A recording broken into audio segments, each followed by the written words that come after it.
You're the common denominator, so you must be the problem, right? I hate it when people say that. Sometimes that's true and sometimes it's not. Sometimes you're just the catalyst. So you may actually be the solution to the problem and not necessarily the problem. There are so many people who are awakening spiritually now, evolving, elevating. So many people talking about generational wealth, healing generational curses, and there's people who are actually out there doing the work. So naturally, as you do the work to spiritually expand, to walk in your purpose, to do what it is that you came here to do, there's going to be separation with you and some people that may have been in your life for a very long time. So you may fall out with family members, friends, co-workers.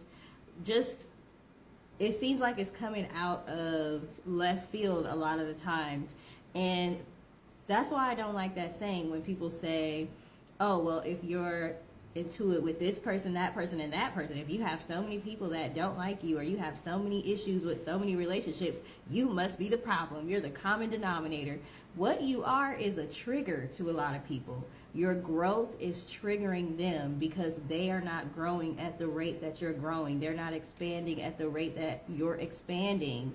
So some of you are triggering people to see their failures and they feel like it's a failure. You don't necessarily feel like they're failures, but this is the type of things that people will project, okay? So you're tenacious. You keep going. You're not necessarily fearless, but if you have fear, that doesn't stop you from doing what you want to do. You may have taken some very big risk that people around you would love to take, but they're afraid of failure. So because you're not afraid of failure, because you take failure as lessons and you learn the lesson and you keep going, you're triggering people who don't have the confidence to do that. You're triggering people who feel like you're leaving them behind. So naturally, you're going to have relationships that break up. Okay, you may have friends that you've been friends with since childhood that y'all can't be friends no more. You don't resonate with them. They don't resonate with you. Y'all can't even have a conversation without getting into it now. You may have family members that you can't talk to anymore. You can't have certain discussions about certain things, politics. I have so many family members and friends that try to talk to me about politics. I don't want to talk to y'all about politics, okay? Because I'm going to make y'all mad. I'm going to make y'all mad because that is not my biggest concern right now. I'm concerned with other things. I'm concerned with trying to manifest the life that I want. And there's certain things that I have to tune out. I know what's going on enough. Okay, I know enough about worldly events and what's going on, but I don't concern myself with some of the same things that my family members and friends concern themselves with. I don't get nervous or, feel like I need to fearmonger. And a lot of people try to do the fear-mongering thing to try to get you to come back down to their level. They don't understand how you can be calm, cool, and collected when there's so much chaos going on.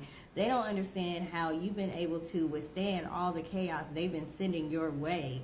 You're a catalyst. You're a trigger. You're not the problem. You're the solution.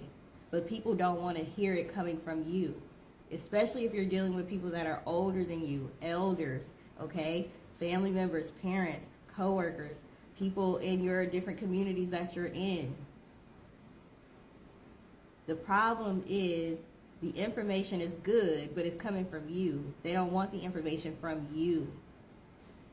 So don't let people tell you that you must absolutely 100% be the problem when you start to have relationships falling apart left and right, because that's just a part of elevation. You cannot take everybody with you. But you will meet new people. You will meet your soul tribe. You will meet your soul family. Just keep going. There's a period of isolation that you may have to go through where you don't have a lot of friends, family, connections, social life, dating life, all of that. But that's not forever. I think a lot of spiritualists get caught on the extremes. Some people are extreme in isolation, and some people are extremely codependent. But we're learning how to balance all of that out now. And naturally, there's going to be separation between you and the people that are no longer in alignment with your life purpose, your mission, what you got going on. They did their part. They served their purpose, okay? You did your part and served your purpose in their life as well. And sometimes it's just time to move on. So don't feel the pressure to allow people to have access to you after you forgive them, because you can forgive people and you can move on, but you don't have to give them access to you. They don't have to be allowed to call you, message you, all of that stuff. You're not responsible for their feelings anymore. Some people just gonna have to accept that the relationship is over. And forgiveness doesn't mean I have to give you access to me.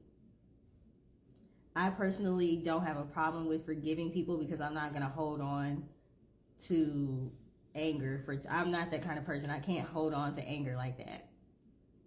So I'll forgive you, but that don't mean I'm going to talk to you again. That don't mean we're going to have the same type of relationship again. And that doesn't mean that I'm not going to hold you accountable. See, people want to act like you're the problem, but you really just hold people accountable. And people don't like that. So now you think you know it all. Now you think you don't ever have issues. You think you're perfect, this, that, and the other. All that stuff they project onto you. You think you're better than them. All of that stuff. Pay attention to what people accuse you of. Because if you know that you have given them no reason to think that or feel that, understand that's just them speaking about how they feel. That's how they really feel. But they're trying to manipulate you into thinking that you caused them to feel that way. No, they were insecure already. So your growth is triggering their insecurities. So like I said, you're not the problem. You're the catalyst. And sometimes you're the solution. You're the trigger. Not the same as you're the problem. As someone who seems to be a walking trigger, I understand this, okay? I understand this, okay? And I know how to take accountability for my actions. I'm not going to sit there and let somebody tell me, because I've had so many different relationships that have fallen apart, that it's all me. It's my fault. Or it has to be both people. You know, people love to say that. It can't just be on one person. No, it can. It absolutely can. You don't have to take accountability and responsibility for other people's inability to deal with your growth. Period. That's it. That's the message. I think I'm going to go live after this. So I'm going to upload this and then I'm going to go live. So if you catch this and you see the red circle around my face, that means I'm live. So join us. I might have a message for you on the live as well. Toodles.